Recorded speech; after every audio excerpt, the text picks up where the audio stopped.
Hi, everyone. Smith Lilly, Associate Pastor at First United Methodist Church, Tupelo here.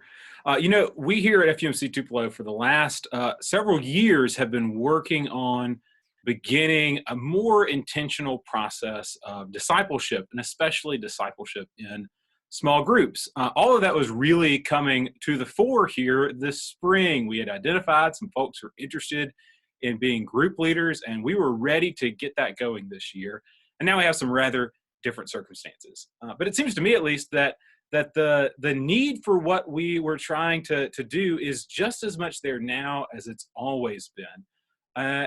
It's just we're going to have to do that in a bit of a different platform now. So today, I wanted to offer you just a brief introduction for what it would mean to begin some online discipleship groups. We hope this is going to be useful for us here at First Tupelo. I would love to see anyone else out there in the Tupelo district or the Mississippi Conference or beyond to take this up as well.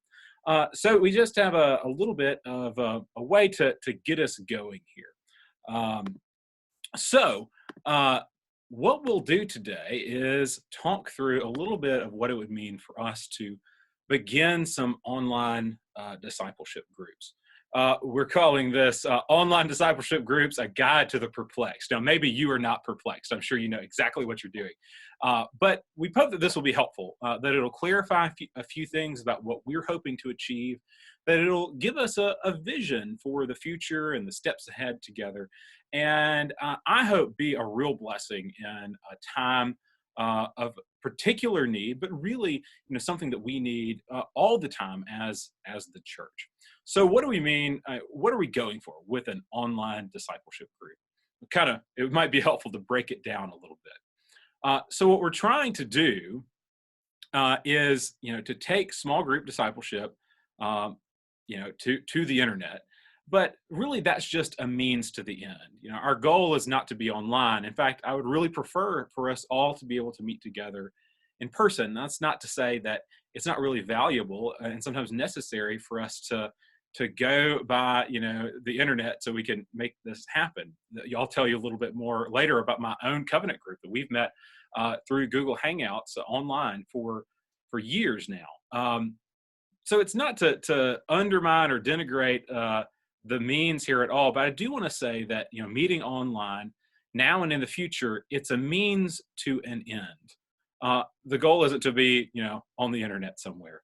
The goal is rather these other things, and that is discipleship. What we want these groups to be about is following Christ on a daily, a weekly basis, following Christ for a lifetime. And so what we hope that these groups will be designed to do is to orient us in that direction, where we're always thinking about discipleship. The kinds of questions that we'll ask week by week are questions about you and your Christian life, your discipleship, how you are following Christ. We do that in a group. And to meet in a group, I would say, is both a means and a goal. It's a means in that in gathering together and caring for one another and praying for each other and lifting each other up and having a regular pattern of life together, it helps us to grow as disciples individually. But to be a group is also a goal of this. I think that we as human beings are meant to live together, right? We're meant to be called to community, to society. That the gospel isn't just singular, it's plural. It's for us together. And so we want the groups that we're building to be an expression of what it means for the church to be together. So it's not just that, meeting in a group is a handy way for us to cultivate discipleship. And if we found a different way to do it, we might do that instead. It's rather that being in a group is essential, part and parcel of what it means to be a disciple. So to be online is the means, a very helpful means, but it's a means. To be a disciple is the goal and the kinds of questions that we'll ask together. And then to be a group is both a way that we're going about this, and it's part of the goal too, that we are disciples together. And the kinds of things that we're hoping to build, what we're wanting to focus on, we can put it this way. It's not so much about content, it's about relationship. Now, of course, the content of the gospel is essential and important. We want you to know what the church teaches. We want you to know the scripture. We want to know, we want you to know about all of those things. But often in the life of the church, we have really concentrated on content uh, and not cultivated the kinds of relationships that we should. Now, I'm willing to bet that in your life you could point to people who have taught you about God, right? Who have discipled you. And those relationships, I bet you would say, have been vital to who you are as a Christian. Or maybe if you're coming into the faith new, I'm willing to bet you didn't do that just by, reading a book somewhere or hearing an argument somewhere. That has happened to you through a relationship. And of course, we would, I think, rightly say that to be a disciple it's about having a relationship with God, or maybe to say better, that God has had a relationship with us through Jesus, that God has come to us in Christ, and God is with us. And so we want to be with God and with each other. There is an abundant place in the church for us teaching what we believe and teaching about Scripture, but we want these groups to be focused on taking that content and building it into a relationship together, being with God and with each other.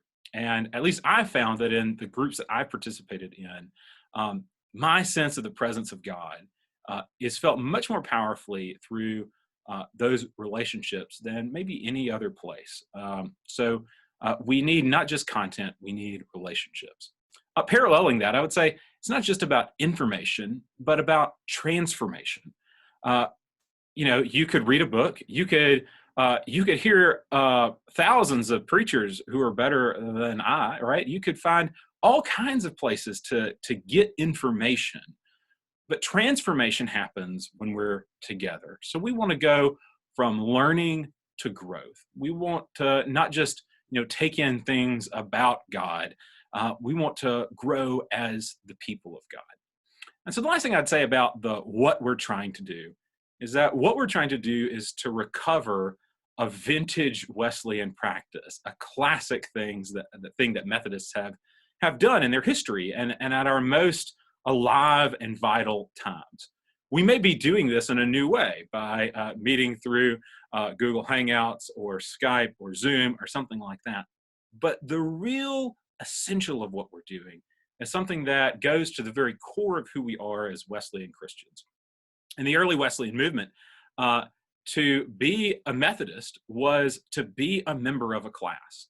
And when John Wesley went out evangelizing, as people were converted and came to believe the gospel, he placed them in groups together. We'll talk about some of those details in a minute, but placed them in classes, he placed them in bands.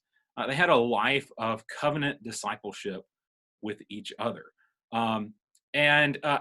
We kind of lost that in about the mid-19th century, and we've been much the worse for it ever since. There have been efforts to try to recover that. And really, right now, there is more available to us in the life of the church and in theological scholarship and practical theology, recovering some of these practices than has been available to us for decades, really, maybe even longer than that. We really have a moment here, and I think that we can take advantage of that. I'll tell you about some of those resources as we go, but what I want you to hear now is that, and what we're trying to do here, it's not something new. In fact, it's something very old that we're doing through a new means, right, on a new platform. So content, not just content, but relationship, not just information, but transformation, and recovering something that's essential to who we are as Christians, and in particular as Wesleyan Christians. So why do we do this? Why will we meet together in groups?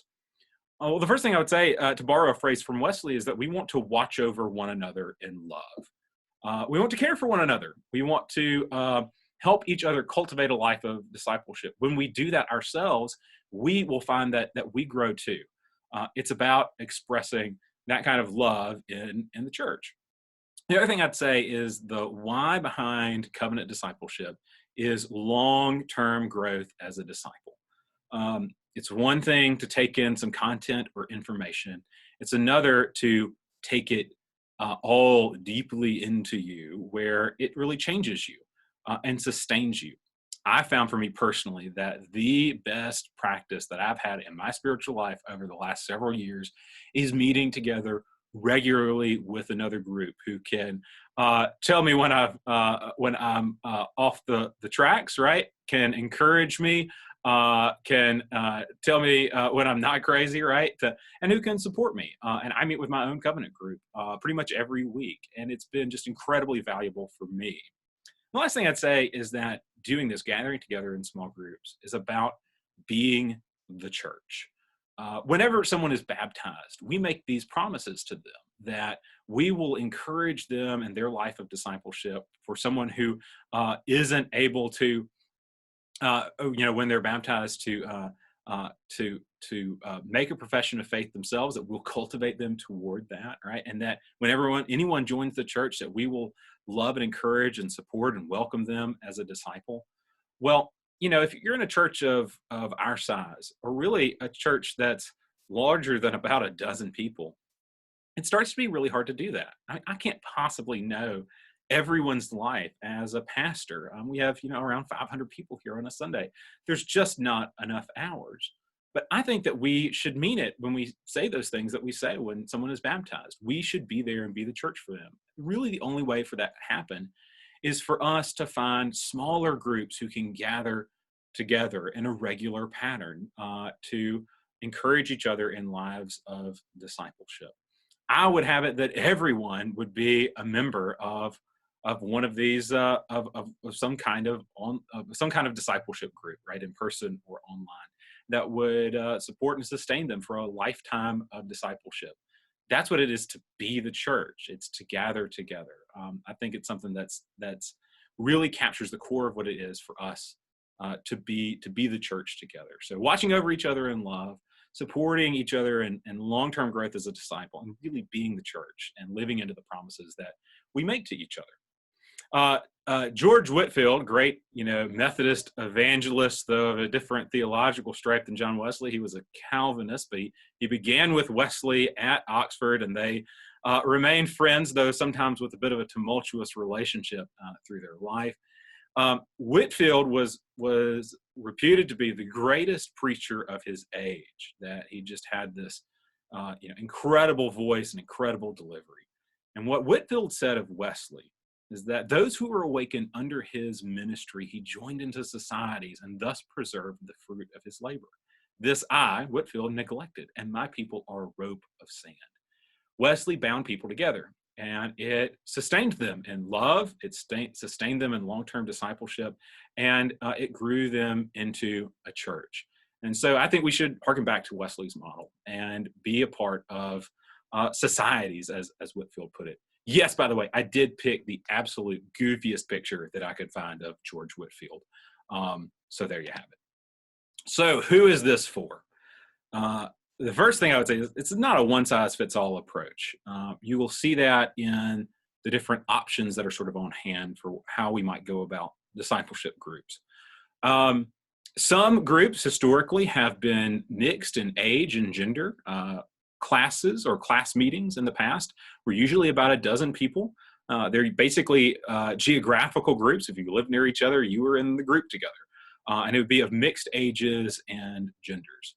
Other groups called bands, and I'll tell you a bit more about them in a minute, were more homogeneous. It was either single men or married men, single women or married women. Those groups are designed for a more intense form of accountability. And so at that time, they wanted to, cultivate the kinds of groups that could be the most open and honest with each other. And so that's why they were split up in those sorts of ways. So that's a model that we could take as well.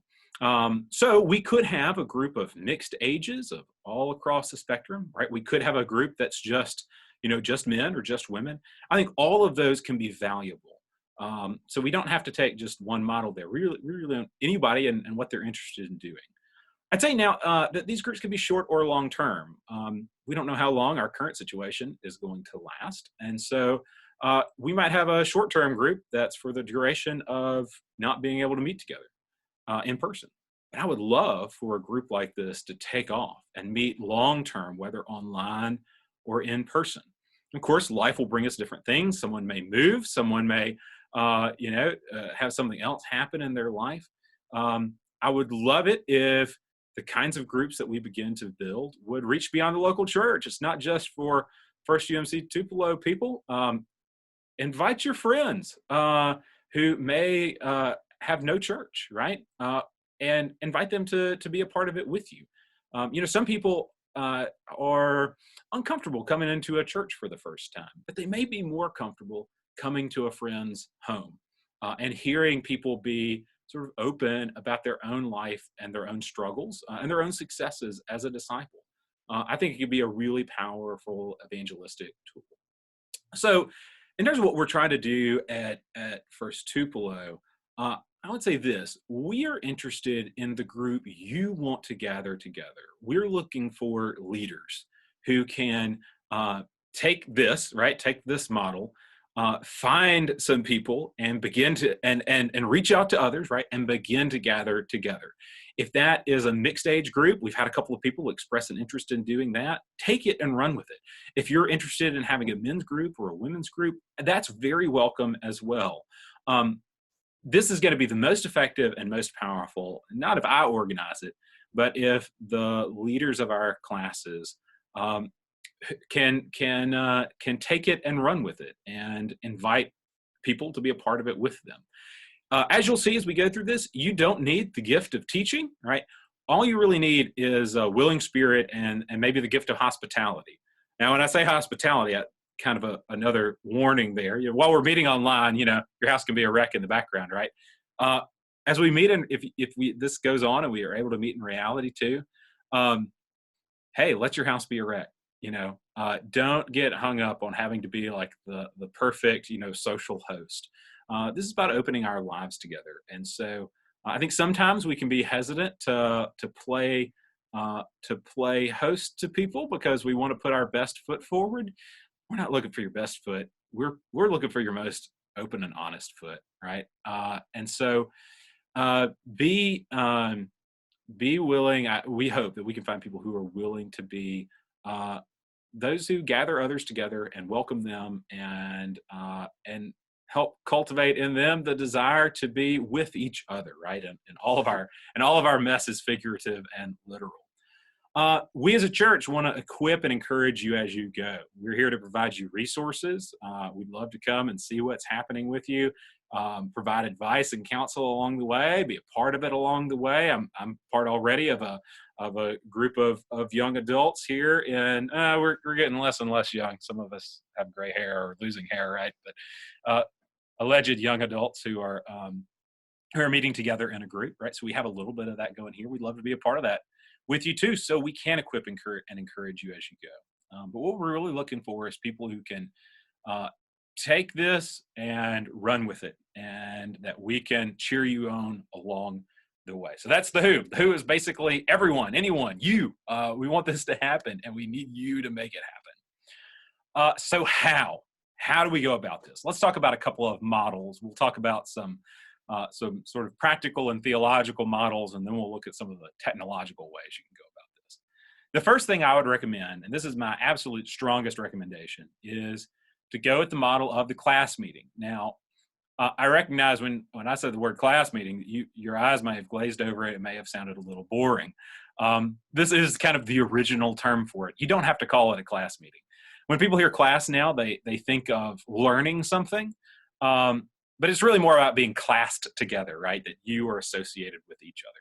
So class meetings began in early Methodism when groups of around 12 or so people would be assigned together, and they would meet, and there would be a class leader who would go and check on them, who would collect support for the poor and the preachers and everything else happening, check on their lives together. And it was centered around a model of weekly checking in on each other's spiritual life, their life in God. And it's really built around a pretty simple set of questions.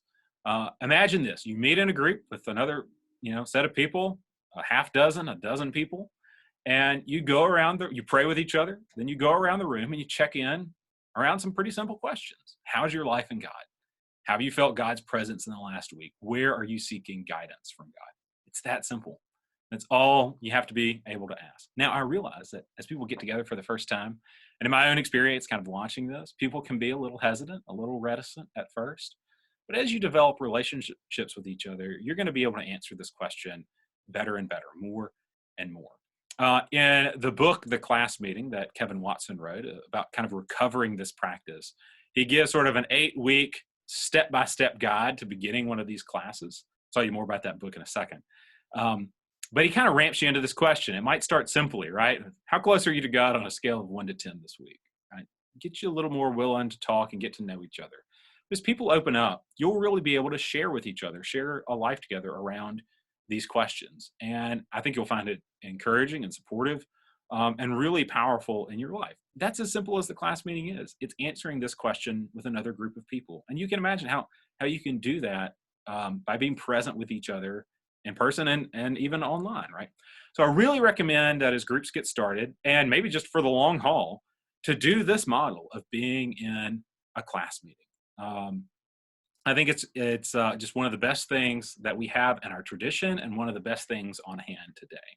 Now, I'll point you to a couple of other options as well. We may have some folks who are just particularly attracted to the next one that I'll tell you about, and some folks who want to go even deeper who will be attracted to the third one that I'm going to tell you about. The next is covenant discipleship groups. This is what I'm in with a group of other Vanderbilt grads. And what a covenant discipleship group is a group that's focused on a covenant that the group develops together. You can see there pictured the covenant that we have, my group has. It hangs on my wall by the light switch, so when I walk out the room, I'm supposed to remember that I'm called to these things. The covenant discipleship group model was sort of brought back into the life of the church in the 80s, 90s, early 2000s through David Lowes Watson, a theologian, and some others. And it was an attempt to, and a good attempt, a great attempt to go back and recover some of the early practices from the class meeting and the band meeting. He organized it around the concepts that you can see here, works of mercy and works of piety, or piety, I should say, and whether those are public or private. So we talk about compassion, justice, devotion, and worship around those axes. You can see my covenant here. It's around those categories. So we, a couple of years ago, came up with some specific things that we wanted to do in our lives around these categories. And when we meet, we don't just answer the general questions from the class meeting. We look at each of these things and how we're answering those questions in our life each week. So it's pretty similar conceptually, but it's a little more specific and detailed. Now, I don't think you need to get to this level of detail as you begin this, but perhaps some of you would be attracted to this model. This kind of, our group started about 5 years ago. Before the class meeting and the band meeting, we kind of started to have the resources that we're bringing them back. We might have gone with the class meeting if that had been available to us back then. But this is what we've done, and it's been incredible. We've met together for the last 5 years. It's a diverse group. Theologically, we don't all see eye to eye on everything, but we're all Methodist. It's 3 women and 2 men. We're spread out through I'm here in Mississippi. One of my group members is in the Memphis conference. She's in Adamsville, Tennessee. We have 2 who are in Nashville. One, David Sublime, that some of y'all have met, who some of y'all have met as he's come back and done some stuff with his nonprofit Raise the Roof here at First Tupelo. So some of y'all have actually met him. And then we have another one of our group members who's in West Virginia. And we've been at this for a while. It's been an incredible thing for me, and I think they would all tell you the same. So this is another model that you could pursue. If you want to do something like this, I can provide you some resources to help you write that covenant. I offer this one not as the main thing or even as a goal for any group, but just that some people may be familiar with this or may really want to pursue something like this. And if you do, ready and willing to equip you to do that. I'm in one myself. The last thing I want to tell you about is a band meeting. Now, band meetings in the early Methodist Church were as I told you before, a more homogeneous group, right? Either single or married and male or female, right? Only together. And it was focused on a more intentional and maybe intense form of accountability with each other. Not everyone was in a band, right? To be a Methodist in the early Methodist movement, you had to be in a class. If you weren't in a class, you weren't a Methodist, like period. That we dropped that, right about the middle of the 19th century. Bands were always not as compulsory, but a really powerful force in the life of the church. So it's built around the questions of accountability. And so you can see kind of a model here for how that would work. This resource is from seedbed.com. You can get this card from there along with some of the books that I'm going to tell you about in a minute. And those questions are, in some ways they're similar to the class meeting questions, right? How is it with your soul? What are your struggles and successes? How might the Spirit and Scriptures be speaking in your life, right? So those are a little more specific than the class meeting questions, but they're still at a more accessible level. And as a class meeting, as a band meeting develops, we really hope that it would develop in a way where you can go deeper. And the classic questions for the class meeting, as you go deeper, are these. Do you have any sin that you want to confess? And are there any secrets or hidden things that you would like to share? Now, as you can imagine, those are questions that you would want to answer with people that you really trust. And it may take a little bit to get there. But just imagine how powerful it will be when you have people in your life in a systematic way that you can answer those questions with. Just incredibly powerful. David Shoemaker, the other associate pastor here, is in a band meeting. They started a couple of years ago at a conference, and they get together in person a couple of times a year. And David can tell you just what a powerful thing that it's been for him to be a part of that group. And David's here too to help equip all of us as we get going in these things, but he can tell all about what it means to be in a band meeting together. If we had a group of people who were ready to take up that kind of discipleship practice together, I would be bowled over and amazed. I would rejoice with you and bless you, and can't wait to see something like that happen. So those are the three models. Class meetings, that's the basic model that I would encourage our groups to take up. For those who are interested in doing something like a covenant discipleship group, we can help you there as well. And then band meetings for those who really want to go deeper.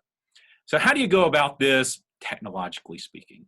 There's two main options I would recommend to you. The first is Google Hangouts. It's what I use for my covenant group. And it's really simple. Hangouts.google.com. And it's free. It can go as long as you want it. It's worked for us really well. We looked at other options as we got going. And it's just great. Now, there are fewer features with it. You can't do as much with it as you can with something like Zoom. But it just works. I think for most folks, that's the way to go. Now, some of you may want to use Zoom. I'm recording this with Zoom right now. And a lot of us are using this now for all kinds of things. And so it's not inaccessible in any way, really, but it is a little bit more complicated than Google Hangouts. The biggest limiting factor with Zoom is that unless you have one of the paid accounts, you're limited to a 40-minute meeting, and it could be hard to get everything in 40 minutes. Now, I don't think you should go any longer than an hour in most all circumstances. That's one of the things that Kevin Watson talks about in his book about the class meeting. But you probably will need more than 40 minutes on a regular basis.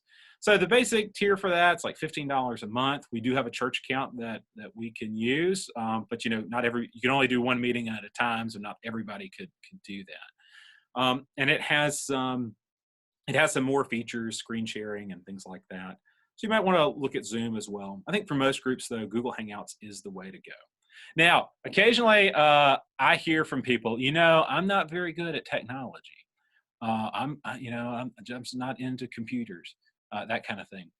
But what I found in reality is that the folks who will express that hesitancy are almost always much better than they realize. We've had folks who are in their 80s teaching Sunday school over Zoom and doing an incredible job at it. So I think that these are ways that, we'll train you up. I'm glad to come and coach you through it. I've done that for a few people. we're glad to make this as accessible as we can. I think you'll be able to use it. It's not terribly difficult, and I know because I've seen people who tell me that they're not any good at technology use this stuff really well. So I'm confident that y'all can do it. Last thing is some resources. The first book is The Class Meeting by Kevin Watson.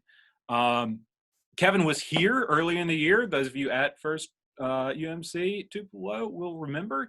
He came and he preached and taught primarily on another early Methodist belief and ongoing Methodist belief that we could be made perfect in love in this life. Of course, being made perfect in love in this life for Methodists is something that we expect to happen through accountable, covenanted, intentional discipleship with each other, right? Through the gift of Christ and the Holy Spirit to us, okay? Mediated through those things, coming to us through those things.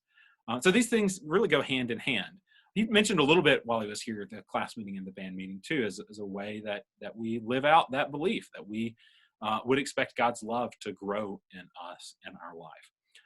The class meeting is an 8-week curriculum. I've taught the book here before, and I know we have a couple of people from that class who were interested in kind of taking this and running with it. It is not just a historical book or a theological book. It's very practical. It will take you step by step how to get a class like this going. Much more detail than I could possibly get in a quick lesson like this. So I encourage you to get that book. I, in fact, have a number of copies here. I've been giving them out to people trying to get this going and just encouraging them to take it up. I have several copies left. If you're a First Tupelo person and you want one of these books, I will give you one of these books until I run out.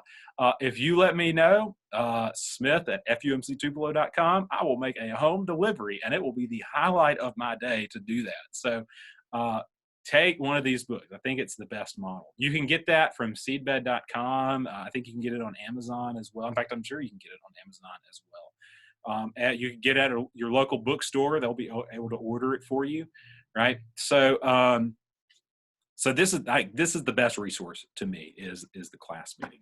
Another option for those of you who want to go the band meeting route is a book that Dr. Watson wrote with Scott Kisker called The Band Meeting. It too has a step-by-step guide for getting a band meeting going. And if you want that, you can get it at all of the same places. So those are the best resources. If you're interested in a covenant discipleship group, the best resource there would be David Lowe's Watson's Covenant Discipleship. I can help you find that as well if you want to go that way, but I really recommend the class meeting. That's the way to go. We're here to resource you. If you have questions as you go, right, the other resource is the church, right? The pastors here, me, David, Embra, we would all love to see you get this, to get this started.